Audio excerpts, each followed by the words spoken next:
South Korea, a beacon of democracy in East Asia, found itself at a crossroads on December 3, 2024. The nation, known for its vibrant culture and technological advancements, was suddenly thrust into a state of emergency. President Yoon Suk-yeol, in an unprecedented move, declared martial law across the nation. This announcement came as a shock to many, as South Korea had long been seen as a stable democracy. This drastic decision sent shockwaves through South Korea and the international community. People were left wondering what had led to such an extreme measure. The declaration, lasting a mere 6 hours, marked a period of intense uncertainty and fear.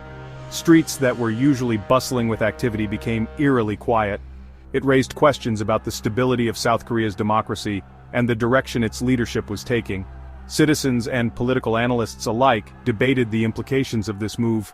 Citizens watched nervously as events unfolded, families huddled around their televisions, and people gathered in public spaces glued to their smartphones. The world held its breath, uncertain of the consequences that would follow. International news outlets provided continuous coverage, highlighting the global concern. The situation was fluid, changing rapidly. Every moment brought new developments, adding to the tension and uncertainty. It was a tense standoff between democratic ideals and executive power. The streets saw clashes between protesters and security forces, each side standing firm in their beliefs.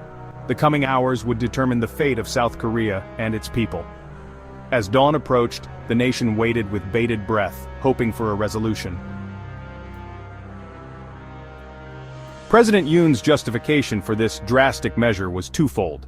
He pointed to escalating anti-state activities that, according to him, threatened to destabilize the nation. He accused the opposing Democratic Party of fueling these activities, painting them as sympathetic to North Korea. This accusation further inflamed the already tense political climate. Adding to the perceived threat, President Yoon cited heightened military activity from North Korea. He claimed this posed an imminent danger to South Korean security.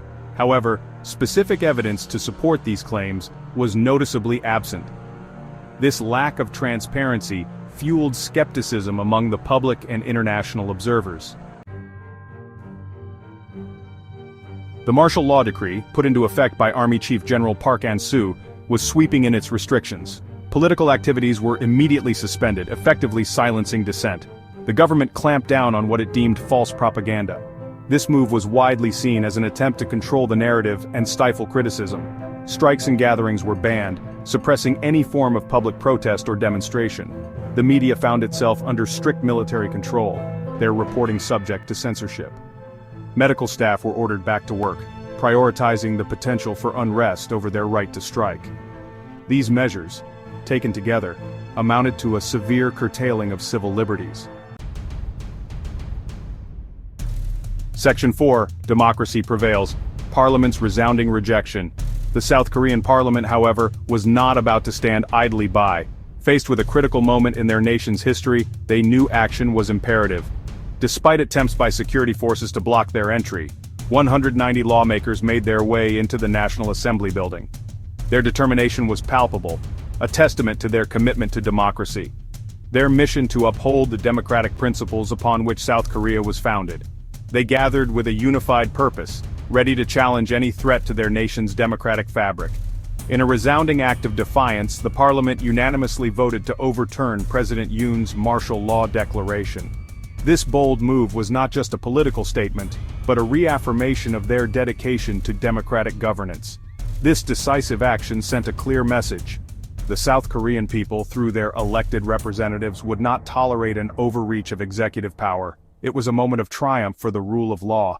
The parliament's vote was a victory for democracy, a testament to the strength of South Korea's democratic institutions.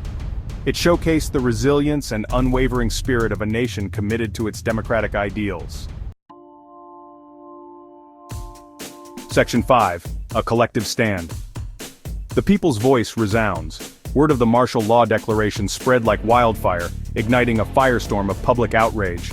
The news traveled swiftly through social media, text messages, and word of mouth, reaching every corner of the city. Hundreds of protesters, defying the ban on gatherings, converged outside the National Assembly building.